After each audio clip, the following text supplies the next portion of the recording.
Dari episode sebelumnya ya. Semoga kalian suka. Saat ini bagian tersulit telah dilewati.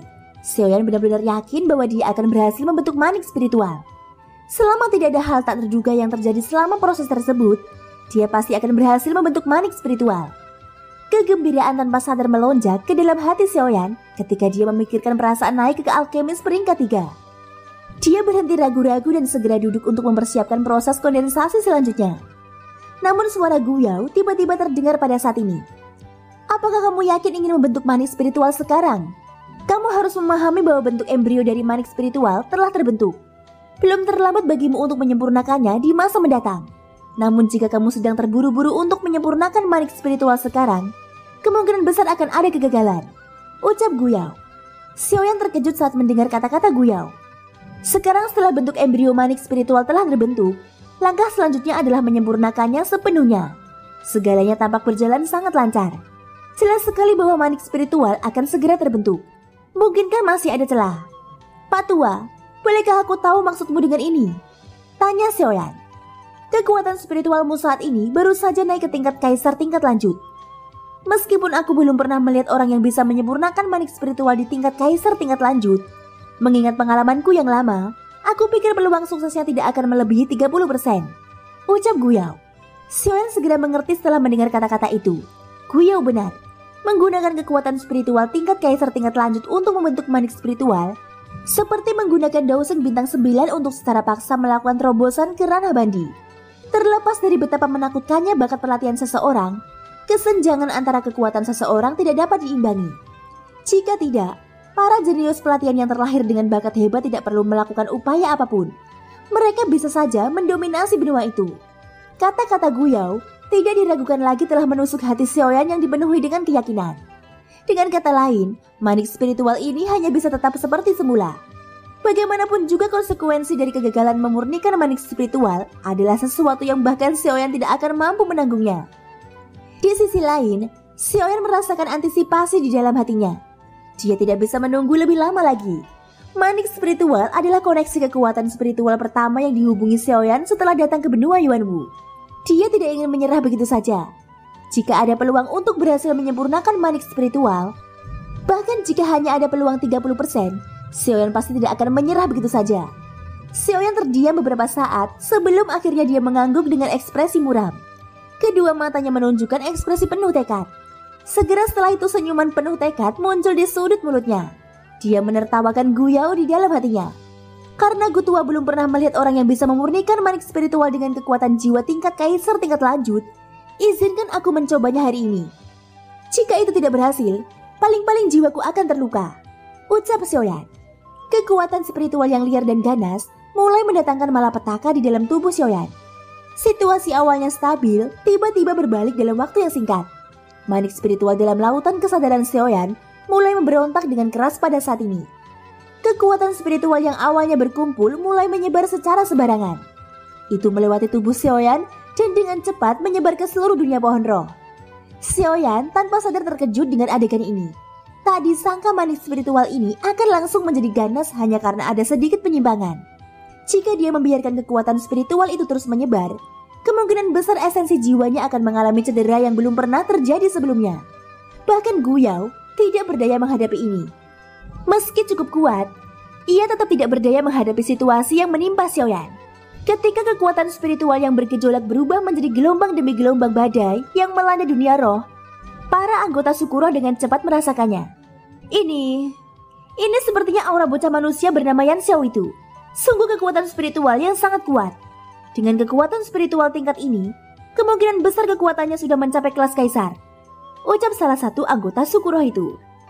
Hes, apa yang baru saja kamu katakan? Bocah manusia, apakah gelar seperti itu bisa kita gunakan? Dia membunuh Heimu sendirian. Seperti kata pepatah, siapa yang mencapai lebih dulu, maka dialah gurunya. Jangan selalu melihat kekuatan orang lain di permukaan. Saat ini seluruh suku roh kami berhutang budi padanya. Cukup banyak orang yang merasa sangat menghormati Yan Xiao di dalam hati mereka. Jika seseorang mendengarmu berbicara seperti ini, bukankah mereka akan bergabung untuk mengajarmu? Ucap salah satu anggota suku roh itu menegur marah. Orang yang berbicara tadi buru-buru menutup mulutnya setelah kata-kata tersebut diucapkan. Dia diam-diam melihat sekeliling dengan rasa takut yang masih ada di hatinya. Dia hanya menghela nafas lega setelah mengetahui bahwa tidak ada yang memperhatikannya. Pada saat ini badai spiritual yang mengerikan turun ke atas kepala mereka dengan tekanan yang tak tertandingi. Semua anggota suku roh yang kekuatannya belum mencapai kelas Dodi ditekan ke tanah dengan wajah memerah. Mereka bukanlah alkemis, dan kekuatan jiwa bukanlah keahlian mereka. Menghadapi tekanan jiwa yang begitu menakutkan, denyutan yang datang dari lubuk jiwa mereka masih membuatnya tak berdaya. Luo Tua dan Luo Jin di sisi lain langsung melihat ke tempat di mana Xiaoyan berada ketika badai spiritual melanda. Ketika Luo Jin merasakan tekanan mengerikan yang terkandung dalam badai jiwa spiritual, bahkan dengan temperamennya yang tenang, dia tidak bisa menahan perasaan terkejut. Tekanan dalam badai jiwa spiritual sebenarnya sangat kuat. Tidak disangka kekuatan jiwa Xiaoyan sekali lagi berkembang setelah dia naik ke peringkat 2 alkemis. Jika kecepatan ini terus berlanjut, kekuatan jiwanya akan sebanding dengan iblis-iblis tua dari Pil Tower. Luo Jin bertukar pandang dengan Luo Tua di sampingnya. Setelah merasakan keterkejutan di hatinya, Luo Tua sedikit mengernyit. Dia tidak peduli dengan kekuatan badai spiritual ini. Sebaliknya dia jelas tahu bahwa Xiaoyan sedang menyempurnakan kelompok esensi spiritual itu. Namun karena dia sedang menyempurnakannya, mengapa situasi seperti ini bisa terjadi? Selama ia tidak memiliki roh yang memiliki kesadarannya sendiri, tidak akan ada bahaya apapun saat memurnikannya. Ini adalah sesuatu yang diketahui oleh setiap praktisi. Selain itu, Luo Tua telah menyelidiki secara menyeluruh kelompok esensi spiritual itu. Ia tidak memiliki aura lain. Namun situasi di depan mereka jelas merupakan pemberontakan yang terjadi ketika kekuatan spiritual tidak terkendali. Karena kasusnya seperti ini, apa sebenarnya yang dilakukan Xiaoyan? Setelah merenung sejenak, Luo Tua akhirnya menggelengkan kepalanya tanpa daya. Sebelum dia melihat Xiaoyan, dia tidak akan bisa memahami situasi sebenarnya hanya dengan mengandalkan kekuatan spiritual yang liar dan kejam. Ayo pergi dan lihat. Aku benar-benar tidak tahu apa yang sedang dilakukan bocah cilik ini, ucap Luo Tua. Luo Jin menganggukkan kepalanya. Keduanya bergerak dan dalam sekejap mata, mereka telah mencapai puncak pohon. Mereka dengan santai membubarkan badai spiritual yang datang ke arah mereka. Ketika Luo Tua melihat Xiaoyan, dia segera merasakan kekuatan spiritual yang liar dan kejam di tubuh Xiaoyan. Matanya sedikit menyipit saat ekspresi aneh muncul di wajahnya. Apakah bocah ini gila? Kekuatan spiritualnya baru saja mencapai alam kaisar tingkat lanjut, dan dia sebenarnya berani memadatkan mutiara jiwa. Aku benar-benar tidak tahu harus berkata apa tentang dia, ucap Luo Tua, mengerutkan kening dan menatap Xiaoyan yang auranya berantakan. Ekspresi khawatir muncul di wajahnya. Luo Jin hanya bisa menghela nafas tak berdaya saat mendengar ini. Dia juga sedikit kaget dengan tindakan Xiaoyan. Dia sebenarnya telah menggunakan kekuatan spiritualnya di alam kaisar tingkat lanjut untuk secara paksa memadatkan manik jiwa. Bahkan jika ada peluang sukses, seberapa tinggi kemungkinannya? Kegagalan saat ini tidak hanya menegaskan penilaian Guyao, tetapi juga menyebabkan kekuatan jiwa Xiaoyan terluka parah. Hasil ini adalah pelajaran yang dibeli sendiri oleh Xiaoyan. Seseorang hanya dapat maju selangkah demi selangkah di jalur kultivasi. Tidak ada jalan pintas. Kalaupun ada, hanya akan menimbulkan untung dan rugi. Pada akhirnya seseorang tidak akan mendapatkan keuntungan apapun. Jika seseorang ingin menjadi lebih kuat, metode tercepat dan paling stabil adalah dengan bersikap rendah hati dan mengambil langkah demi langkah. Ini berlaku untuk kultivasi dan kehidupan. Setelah kekuatan spiritual dalam tubuh Xiaoyan menyebar ke segala arah, wajah Xiaoyan menjadi pucat pasi. Seolah-olah dia benar-benar kehilangan jiwanya. Tubuhnya menjadi lebih kurus. Kegagalan ini menyebabkan kekuatan spiritual Xiaoyan menderita kerusakan yang belum pernah terjadi sebelumnya. Kurangnya kekuatan spiritual dalam laut spiritualnya menyebabkan dia hampir pingsan. Pada saat ini Xiaoyan hanya bisa mengandalkan kemauannya untuk berdiri dengan paksa. Kemungkinan besar Xiaoyan akan mengalami kesulitan pemulihan untuk jangka waktu yang lama di masa depan. Dia bahkan harus memilih untuk menyerah dalam perjalanan ke kolam petir kehampaan 2 bulan kemudian. Setelah berdiri dengan susah payah, mata Xiaoyan yang hendak menutup bergerak kabur. Kekuatan spiritualnya sangat lemah sehingga dia hampir gagal mendeteksi 2 orang yang berdiri di sampingnya. Tatapan Xiaoyan melewati celah di antara mereka berdua. Dia memperhatikan bahwa badai spiritual yang belum menyebar di atas pepohonan bagaikan cahaya penguasa yang tak kasat mata, yang berulang kali menyapu ke segala arah di atas kanopi pepohonan yang tak berujung. Di lereng bukit, Luo Jin menopang Xiaoyan dengan kedua tangannya sambil perlahan berdiri. Bibirnya bergerak sedikit seolah ingin mengatakan sesuatu. Namun saat dia melihat Xiaoyan sudah sangat lemah, dia akhirnya tetap diam. Luo Tua juga menghela nafas pelan dan menggelengkan kepalanya tanpa daya, menunjukkan bahwa dia juga kehabisan akal. Mata Xiaoyan yang keruh perlahan terangkat dan melakukan kontak dengan mereka. Keduanya merasa kasihan. Menurut kondisi Xiaoyan saat ini, kemungkinan besar dia akan kehilangan kesempatan untuk memasuki kolam petir kehampaan 2 bulan kemudian. Anak nakal ini. Biasanya dia agak teliti dalam pekerjaannya. Aku tidak mengira dia begitu impulsif hari ini. Aku harap kejadian ini bisa membantumu di masa depan, ucap Luo tua sambil menghela nafas. Dia menganggukkan kepalanya ke arah Luo Jin dan segera berbalik untuk berjalan menuju rumah kayu kecil itu. Di belakangnya, Luo Jin juga dengan hati-hati mendukung Xiaoyan. Langkah kakinya sedikit bergeser ketika dia mencoba mengejar ketinggalannya. Namun saat Luo Jin mengambil setengah langkah ke depan, tubuhnya yang sedikit condong ke depan tiba-tiba berhenti. Seolah-olah dia ditarik dengan paksa oleh sesuatu dari belakang. Detik berikutnya mata Luo Jin menunjukkan ekspresi heran saat dia dengan cepat menoleh. Matanya langsung menatap Xiaoyan yang berdiri tak bergerak di sampingnya. Keterkejutan melintas di wajah Luo Jin. Xiaoyan yang masih sangat lemah beberapa saat yang lalu, kini menatap tajam ke pepohonan di kejauhan dengan mata terbuka lebar. Lebih tepatnya dia menatap tajam ke arah gelombang besar yang seperti aura penguasa agung. Pada saat ini di mata Xiaoyan, selain gelombang hijau tua yang terus menyapu, segala sesuatu di dunia sepertinya telah menghilang dari matanya. Bahkan suara angin yang bertiup melewati telinganya pun menghilang tanpa bekas. Tubuh Xiaoyan tampak mengeras dan berdiri di tempat yang sama. Pada saat ini Luo Jin merasakan kekerasan seperti baja yang dipancarkan dari tubuh Xiaoyan. Bahkan pakaian di permukaan tubuh Xiaoyan tidak bergerak. Melihat ini, Luo Jin seolah memikirkan sesuatu. Pupil matanya tiba-tiba menyusut. Luo tua yang berada di belakangnya menekan bahunya dan dengan paksa menghentikannya untuk mengatakan apapun. Keduanya dengan hati-hati mundur di 100 kaki dari Xiaoyan. Bocah ini benar-benar beruntung. Awalnya aku mengira dia akan tertunda karena kegagalan ini. Aku tidak menyangka dia akan mendapat manfaat dari bencana ini dan benar-benar masuk keadaan yang disebut kehendak pikiran. Kehendak pikiran ini adalah sesuatu yang hanya bisa ditemui dan tidak dicari. Kalau dipikir-pikir, ketika aku masih muda, aku cukup beruntung bisa memasuki keadaan pikiran 1 kali. Manfaat yang aku peroleh darinya tak terlukiskan, ucap Luo tua. Luo Jin di sampingnya juga tersenyum dan mengangguk ketika mendengar ini. Sebagai anggota generasi muda, dia secara alami paham dengan perbuatan Luo tua. Itu juga karena Luo tua pernah memasuki kondisi kehendak pikiran, sehingga dia menggunakannya untuk pamer kemana-mana. Saat tatapan Luo Jin tertuju pada Xiaoyan, ada rasa iri yang tidak bisa dijelaskan dengan kata-kata di dalam hatinya. Melihat kembali pada Xiaoyan, meskipun auranya masih sangat lemah, pada saat ini matanya dipenuhi dengan cahaya.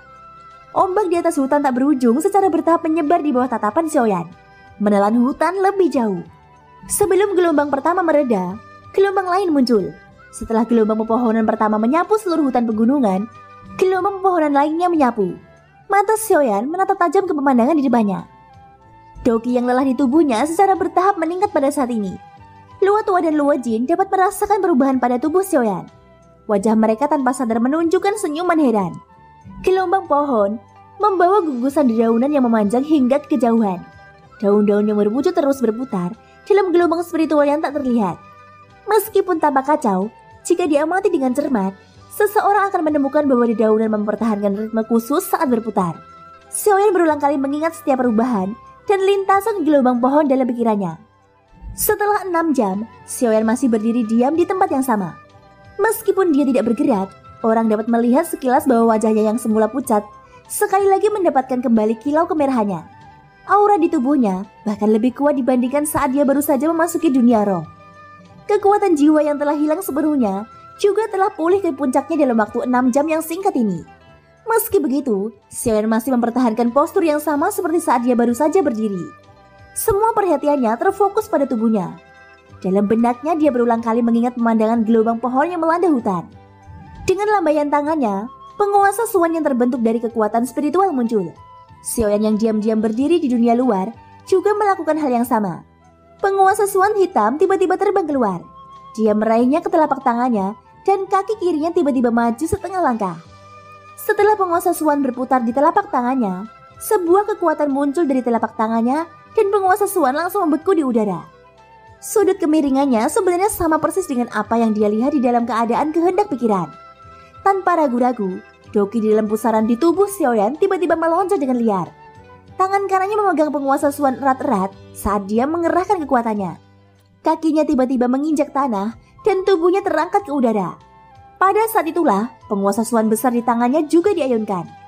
Saat penguasa Suan diayunkan, cahaya penguasa Suan yang tingginya ratusan ribu kaki tiba-tiba melesat keluar dari ujung penggaris. Itu melesat secara eksplosif ke arah sisi berlawanan dari Xiaoyan.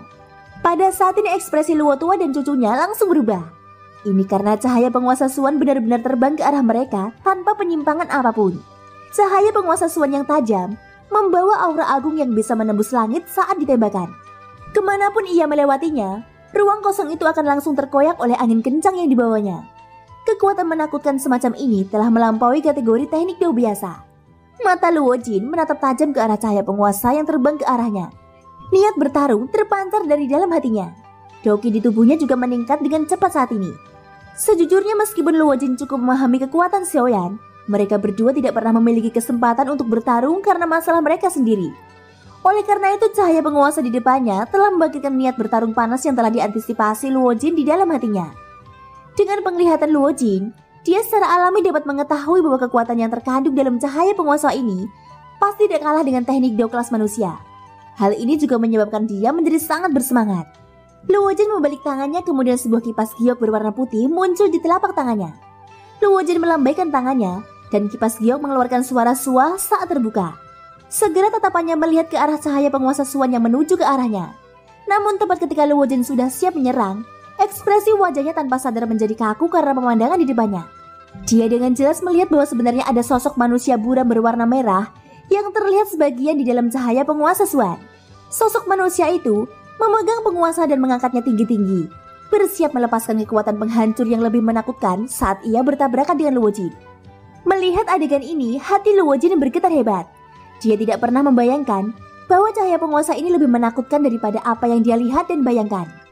Awalnya dia berpikir bahwa cahaya penguasa ini tidak kalah dengan teknik dao tingkat manusia dalam hal kekuatan. Namun melihat sosok manusia yang kabur, itu jelas merupakan manifestasi dari teknik dao yang telah berubah menjadi roh. Teknik dao yang berubah menjadi roh adalah teknik dao kelas manusia yang sesungguhnya. Hanya berdasarkan titik ini saja, kekuatan pancaran cahaya penguasa ini pasti akan berlipat ganda. Ketika Luo Jin memikirkan hal ini, dia tidak bisa tidak mengingat rantai api yang menakutkan yang digunakan Xiaoyan saat itu. Sulit membayangkan bahwa Xiaoyan yang kekuatannya hanya setingkat bandi bintang 3 sebenarnya telah menciptakan dua keterampilan dao tingkat manusia yang begitu kuat. Anak ini pasti akan menjadi luar biasa di masa depan, gumam Luo Tua. Luo Tua di sampingnya akhirnya menemukan keunikan pada cahaya penguasa Suan. Hatinya sangat terguncang. Dia tidak bisa tidak memuji Xiaoyan. Hahaha, bagus. Teknik dao yang berubah menjadi roh ya. Karena ini masalahnya, aku juga akan berusaha sekuat tenaga, ucap Luo Jin. Meskipun hatinya sangat terkejut, Luo Jin akhirnya masih tertawa terbahak-bahak. Doki di tubuhnya juga dengan cepat melonjak keluar dan dituangkan ke dalam kipas giok di tangannya.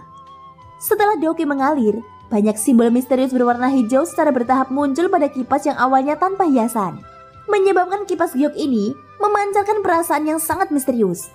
Lukisan angin sejuk berubah menjadi bentuk, menggunakan angin sebagai bilahnya.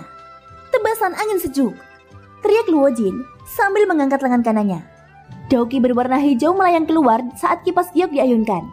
Suara angin siulan yang tajam terdengar. Kipas giok itu terbang melintasi udara kosong, dan pelangi panjang berwarna hijau yang juga membentang di langit menyapu dan menyerang cahaya penguasa yang datang dengan keras. Hahaha, Keriwen Kop milikku ini juga berada di puncak teknik dao kelas manusia. Dapat dikatakan sebagai salah satu dari sedikit kartu trufku.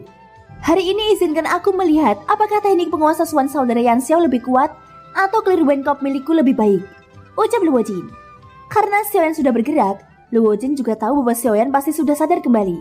Selanjutnya itu akan menjadi pertarungan sesungguhnya antara dia dan Xiaoyan. Bang! Kedua teknik dao ini memang layak menjadi puncak dari keterampilan dao peringkat manusia. Mereka baru saja melakukan kontak ketika Doki menakutkan yang terkandung di dalamnya segera hilang. Tabrakan kedua jenis kekuatan penghancur tersebut menyebabkan ruang kosong dalam radius 5 km tiba-tiba pecah. Jika tidak dihentikan secara paksa, kemungkinan besar seluruh dunia roh akan terpengaruh. Ekspresi Luo Jin sedikit berubah saat melihat ini.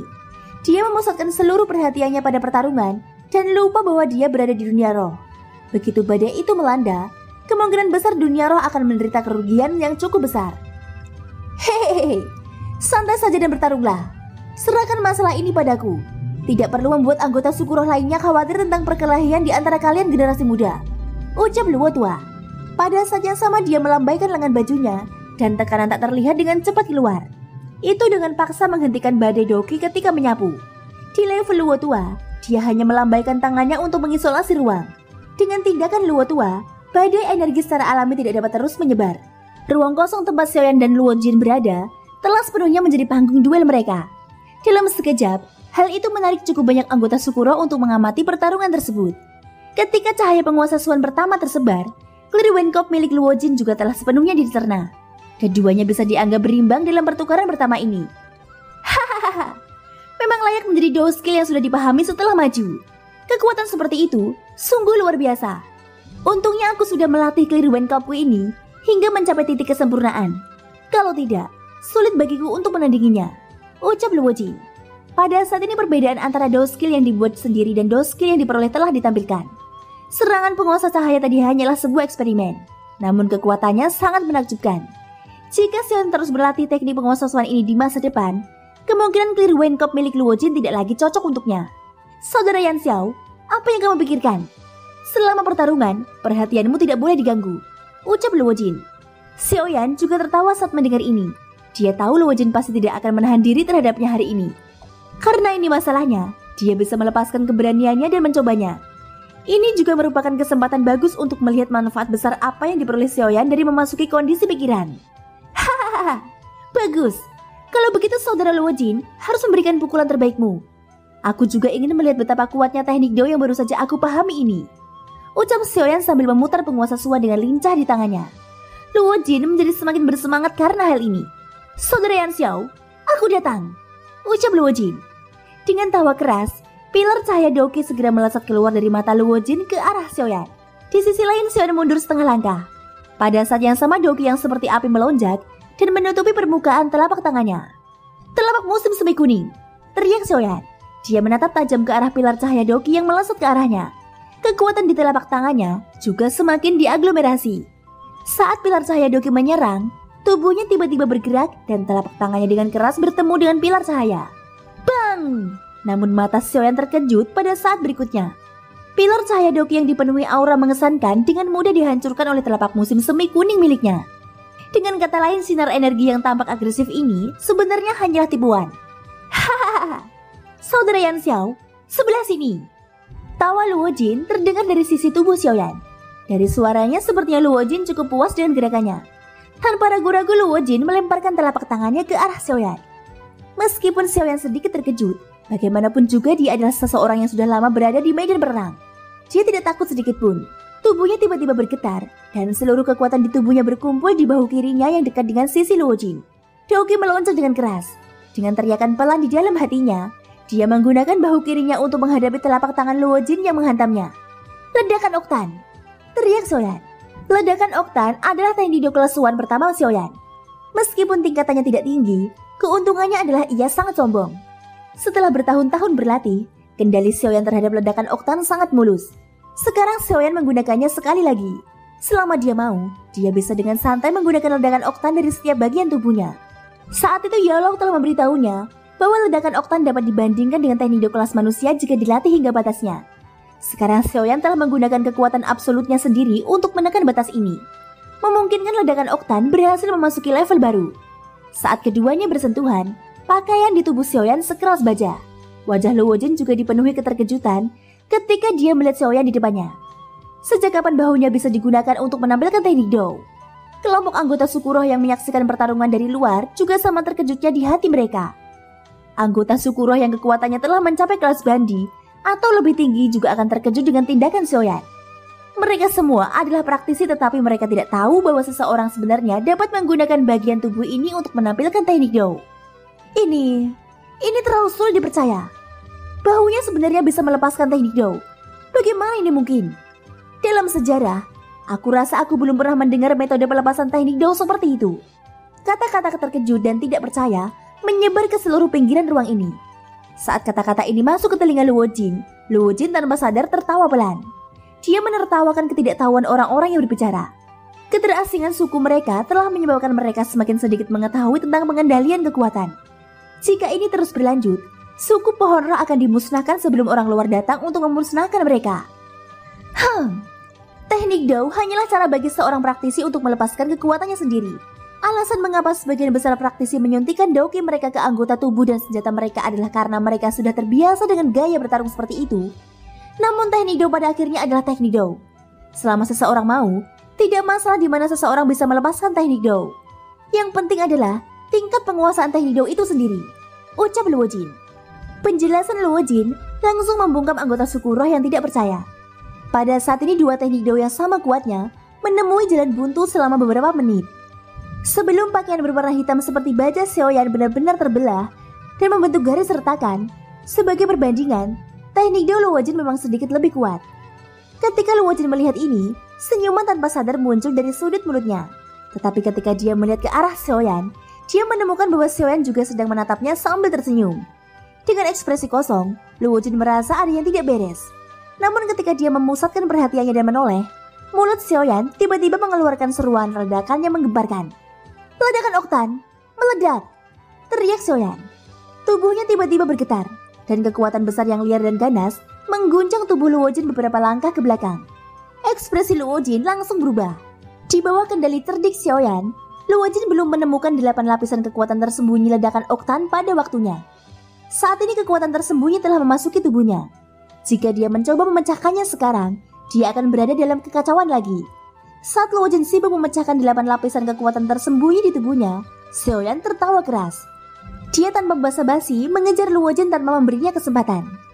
Saudara Luo Jin, ucap Xiaoyan. Ya, ucap Luo Jin. Luo Jin baru saja mematahkan kekuatan tersembunyi yang menakutkan di tubuhnya ketika suara samar Xiaoyan terdengar. Hal ini juga menyebabkan Luo Jin secara refleks mengangkat kepalanya dan berkata ya. Xiaoyan membawa senyum jahat di wajahnya. Penguasa suan hitam yang menakutkan itu juga menghadapi wajah Luo Jin yang halus dan tampan. Luo Jin merasakan hawa dingin di sekujur tubuhnya. Meskipun dia sudah pulih, namun semuanya sudah terlambat. Dia hanya bisa menyaksikan penguasa hitam besar itu menampar tubuhnya. Bang! Dengan suara teredam, tubuh Luo Jin seperti bola yang terlempar di udara. Setelah itu ia dengan keras menabrak puncak gunung dan tertanam dalam di dalamnya. Di sisi lain kaki kanan Xiaoyan tiba-tiba mundur setengah langkah. Dia mempraktikkan gerakan-gerakan yang dia ingat ketika dia memasuki keadaan kehendak pikiran. Dengan memutar pergelangan tangannya, penguasa Suan ditempatkan secara diagonal di belakang punggungnya. Pada saat ini matanya yang cerah perlahan tertutup saat dia memfokuskan pikirannya.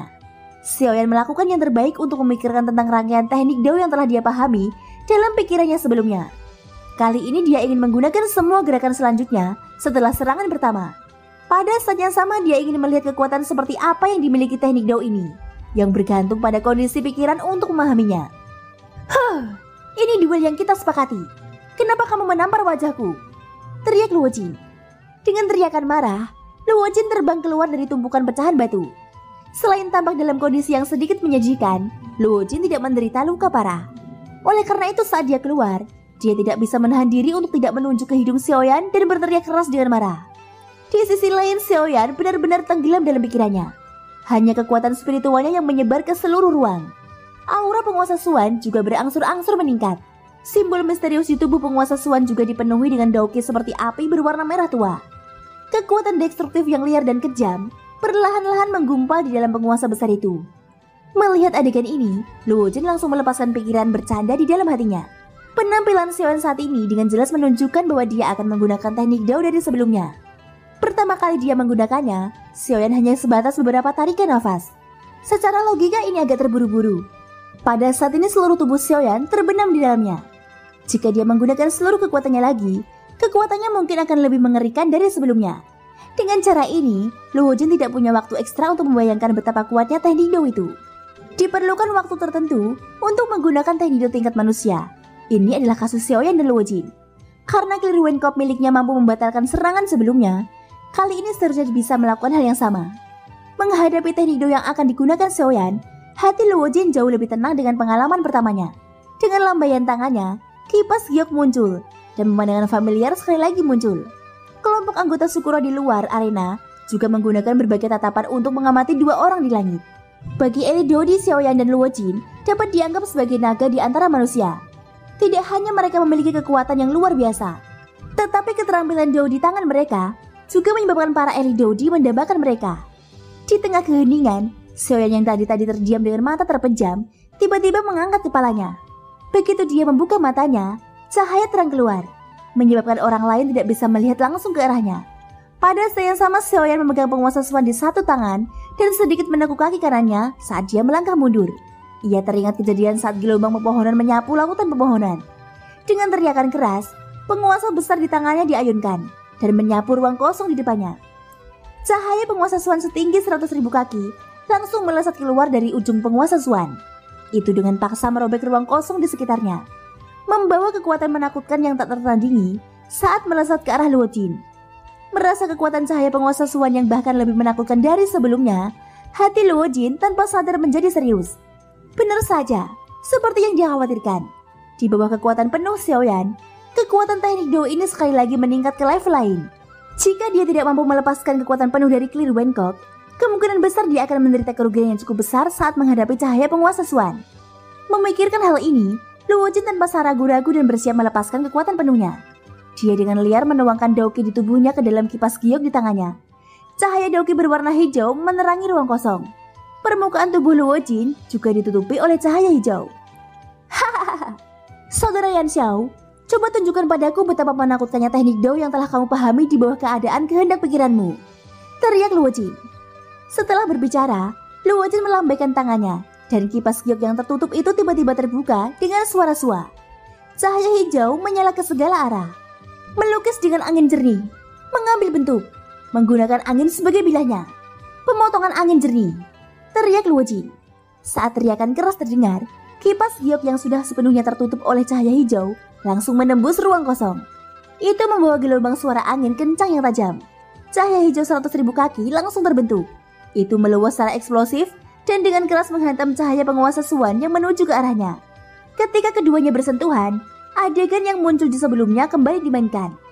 Luo Jin mengamati dua energi yang saling memakan satu sama lain. Hatinya tanpa sadar merasakan gelombang kegembiraan. Namun sebelum Luo Jin bisa bersuka cita, Xiaoyan di sisi lain sekali lagi mengeluarkan teriakan yang mengejutkan dari mulutnya. Xiaoyan sekali lagi melambaikan penguasa Suan di tangannya dan menciptakan cahaya penguasa Suan. Adegan ini sontak saja membuat wajah Luo Jin berubah. Bahkan banyak ahli bandi dan daudi di luar arena memiliki mata yang dipenuhi keterkejutan. Dalam beberapa menit singkat, Xiaoyan sebenarnya sekali lagi menampilkan teknik Dao penguasa Suan. Saat penguasa Suan raksasa Xiaoyan menyapu ruang kosong, cahaya penguasa Suan kedua langsung menyusul yang pertama dan bergabung dengan cahaya penguasa pertama.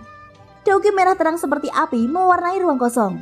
Aura di dalamnya pun mengikuti tren dan melambung tinggi. Dalam beberapa tarikan nafas, ia telah menekan kekuatan Clear Wenkok. Melihat adegan ini, ekspresi semua orang di luar arena sekali lagi berubah. Menampilkan dua teknik Dao kelas manusia secara berurutan adalah satu hal, tapi mengapa teknik Dao ini bisa digabungkan? Penglihatan Luo tua secara alami bukanlah sesuatu yang bisa dibandingkan dengan orang biasa. Dia sudah membuat penilaian sendiri di dalam hatinya. Saat dia melihat cahaya penguasa Suan kedua muncul dan menyatu sempurna dengan yang pertama, dia segera memahami di dalam hatinya bahwa rangkaian teknik Dao Xiaoyan bukan hanya penguasa Suan sederhana. Sebaliknya ia melakukan pergerakan berturut-turut, menciptakan satu demi satu cahaya penguasa Suan dan menyatukan gelombang demi gelombang. Hasil akhir ini mungkin akan lebih mengerikan dari yang dia bayangkan. Kali ini Luo Jin memang sedikit terlalu ceroboh. Kumpulan teknik Dao Xiaoyan benar-benar tidak mudah untuk dihadapi. Dia awalnya mengira bahwa teknik Dao ini hanya dapat digunakan untuk satu cahaya penguasa Suan. Jika itu masalahnya, bukan tidak mungkin Luo Jin menerimanya. Tidak banyak waktu tersisa untuk Luo Jin. Hanya dalam sekejap, Clear Wenkok akhirnya dihancurkan dengan paksa oleh cahaya penguasa Suan. Melihat ini hati Luo Jin langsung terkejut. Dia menyimpan kipas giok ke dalam cincin penyimpanannya dengan satu tangan dan segel di tangannya dengan cepat berubah. Daoki di tubuhnya juga dengan gila-gilaan melonjak ke telapak tangannya. Saat cahaya penguasa Suan menyerang, cahaya hijau terang juga bersinar dari telapak tangan Luo Jin. Dari kelihatannya kekuatannya yang akan digunakan Luo Jin tidak lebih lemah dari Clear Wenkok. Ini adalah salah satu dari banyak kartu truf yang dimiliki Luo Jin. Dia percaya jika dia menggunakannya hari ini, itu pasti tidak akan mengecewakannya. Sebuah telapak tangan terlempar keluar dari telapak tangan hijau seperti kristal terbentuk. Itu melesat secara eksplosif ke arah cahaya penguasa Suan. Semua orang melihat telapak tangan kristal terbang di udara kosong. Lingkungan yang awalnya sepi, tiba-tiba menjadi badai yang bertiup kencang. Pada saat ia tiba di depan cahaya penguasa Suan, Telapak kristal itu sudah berukuran 100.000 kaki. Bang! Saat keduanya bertabrakan, suara benturan keras tiba-tiba bergema di seluruh area. Ledakan sonik yang memekakan telinga berulang kali terdengar seperti petasan. Jika bukan karena penghalang Luo Tua, kemungkinan besar anggota suku roh di luar arena akan terpengaruh. Telapak kristal ini memang layak menjadi salah satu kartu truf Luo Jin. Dalam sekejap, ia benar-benar mampu melawan cahaya penguasa Suan hingga seri. Sulit untuk menentukan pemenangnya. Hanya saja adegan yang tidak diharapkan Luo Jin sekali lagi muncul. Itu karena teriakan ketiga Xiaoyan terdengar. Luo Jin ditekan oleh suara ini sampai otot-otot di sudut matanya bergerak-gerak hebat. Dalam hatinya, apapun yang dia takuti pasti akan terjadi. Sebelumnya dia masih bergembira karena serangan berantai itu mampu dia tangani. Namun faktanya serangan berikutnya benar-benar tidak ada hentinya. Sial, orang ini benar-benar monster. Ucap dalam hati Luo Jin mengutuk marah. Namun dia tidak berani gegabah. Teknik do kelas manusia bukanlah hal yang biasa. Bahkan dia tidak bisa menggunakannya berkali-kali. Luo Jin hanya berharap Xiaoyan akan berhenti saat dia berada di depan. Lagi pula bahkan jika itu adalah serangan berantai, kelelahan Doki akan sangat menakutkan. Tidak ada alasan bagi Xiaoyan menghabiskan begitu banyak Doki hanya demi kemenangan sesaat. Setelah 5 kaki, Xiaoyan akhirnya berhenti dengan wajah pucat. Bukan karena dia ingin berhenti, Xiaoyan ingin tahu di mana akhir dari teknik penguasa Suan ini. Namun setelah kaki ke-7, Xiaoyan tidak dapat mengayunkannya meskipun dia menginginkannya. Itu karena saat ini Doki di tubuhnya telah habis sepenuhnya. Jelas mustahil baginya untuk mengayunkan kaki ke-8. Selain itu Xiaoyan juga samar-samar merasakan bahwa meskipun dia memiliki Doki yang cukup, dia tidak akan bisa mengayunkan kaki ke-8. Setelah kaki ke-7, Xiaoyan benar-benar lupa cara mengayunkan penguasa Suan itu. Perasaan aneh itu juga tiba-tiba menghilang dari tubuh Xiaoyan. Konsep tersebut telah hilang sepenuhnya. Xiaoyan juga merasakan sesuatu yang lain pada akhirnya. Setelah kaki ke-7, sepertinya ada penghalang. Karena itulah Xiaoyan tidak dapat terus memahami kaki ke-8. Dengan kata lain, teknik penguasa ini paling banyak bisa diayunkan sejauh 7 kaki. Gumam Xiaoyan diam-diam berpikir dalam hatinya. Kuyao tidak merespon. Hasilnya hanya bisa menunggu Xiaoyan memastikannya sendiri. Di sisi lain, hati Luo Jin sudah benar-benar menyerah pada perlawanan apapun saat dia menghadapi 5 cahaya penguasa Suan yang bergabung sekali lagi. 7 cahaya penguasa Suan telah digabungkan. Kumpulan teknik Dao ini sudah menjadi puncak eksistensi di antara teknik Dao kelas manusia. Jika dikuasai, kemungkinan besar itu akan sebanding dengan teknik Dao kelas roh. Menghadapi teknik Dao yang menakutkan, Luo Jin akan kesulitan menolaknya bahkan jika dia menggunakan semua kartu trufnya. Oleh karena itu daripada melakukan perlawanan yang sia-sia, akan lebih tepat untuk menyerahkan kekacauan ini kepada Luo Tua untuk ditangani. Luo Tua tersenyum tak berdaya setelah memperhatikan tatapan Luo Jin. Hatinya sadar akan kekuatan teknik Dao penguasa Suan. Dia tidak bercanda. Segera tubuhnya melintas dan muncul di depan Luo Jin. Kekaguman melintas di mata Luo Tua saat dia melihat cahaya penguasa Suan yang telah menghancurkan tangan kristal. Kekuatan teknik Dao penguasa ini mungkin tidak sederhana teknik Dao kelas manusia. Jika Xiaoyan mempraktikannya dengan benar, itu pasti akan menjadi kartu truf hebat milik Xiaoyan di masa depan. Pada saat ini ketika cahaya penguasa Suan mendekat, Luo Tua mengangkat tangannya dengan sikap acuh tak acuh. Berhenti, ucap Luo Tua. Kata berhenti yang sangat tenang tampaknya mendominasi seluruh tempat ini. Pada saat ini sepertinya waktu telah berhenti. Bahkan Doki yang beredar di dalam tubuh semua orang yang hadir telah berhenti. Cahaya penguasa Suan tentu saja tidak terkecuali. Luo Tua dengan lembut melambaikan tangannya. Doki yang terkandung di dalam cahaya penguasa Suan langsung menyembunyikan aura liar dan ganasnya. Itu berubah menjadi banyak cahaya merah terang yang diaglomerasi menjadi sebuah gugusan. Luo Tua dengan lembut melambaikan tangannya dan gugus cahaya Doki murni tampaknya telah menemukan pemiliknya. Mereka bergegas ke pusaran dalam tubuh Xiaoyan.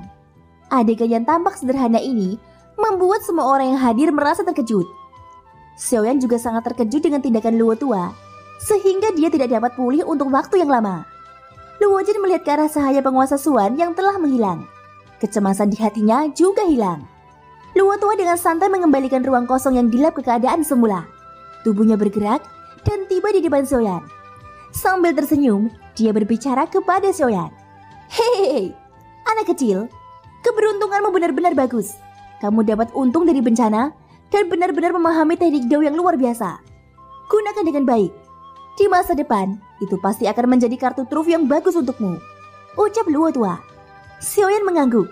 Dia yakin bahwa teknik penguasa Suan yang dia pahami hari ini kemungkinan besar akan menambah kayu bakar pada keseluruhan kekuatannya di masa depan. Hahaha, itu benar. Teknik Do dari saudara Yanxiao ini kemungkinan besar merupakan eksistensi yang tak terkalahkan di antara seluruh teknik Do kelas manusia. Ucap Luo Jin juga berjalan ke depan. Nada suaranya juga membawa pujian. Dia adalah orang yang pertama yang merasakan kekuatan teknik Do penguasa Suan ini. Oleh karena itu, tidak ada yang bisa menggantikan penilaiannya. Hehehe, anak kecil Yanxiao, aku dapat melihat bahwa teknik penguasa Suanmu ini telah selesai. Kekuatannya juga sangat luar biasa. Karena ini adalah kasusnya, dan ini juga merupakan teknik Do kelas manusia, kamu harus memberikan sebuah nama, ucap Luo tua. Xiaoyan mengerti di dalam hatinya bahwa teknik Do ini diciptakan olehnya ketika dia telah maju ke alam kaisar. Dia pernah menggunakan penguasa Suan untuk menghancurkan ruang kosong dan memecahkan cakrawala. Kekuatannya bisa dikatakan menembus langit. Itu juga dibagi menjadi 7 kaki. Xiaoyan segera mempunyai nama di hatinya. Aku sudah memikirkannya baik-baik. Karena teknik penguasa Suan ini terbagi menjadi 7 kaki, maka aku akan menyebutnya penguasa pemecah langit berlapis 7. Ucap Xiaoyan. Thank you guys, sudah mendengarkan ceritaku di episode kali ini. Ikutin terus kelanjutannya ya. Selamat Hari Natal, semoga Tuhan memberkati. Sampai jumpa dan bye-bye.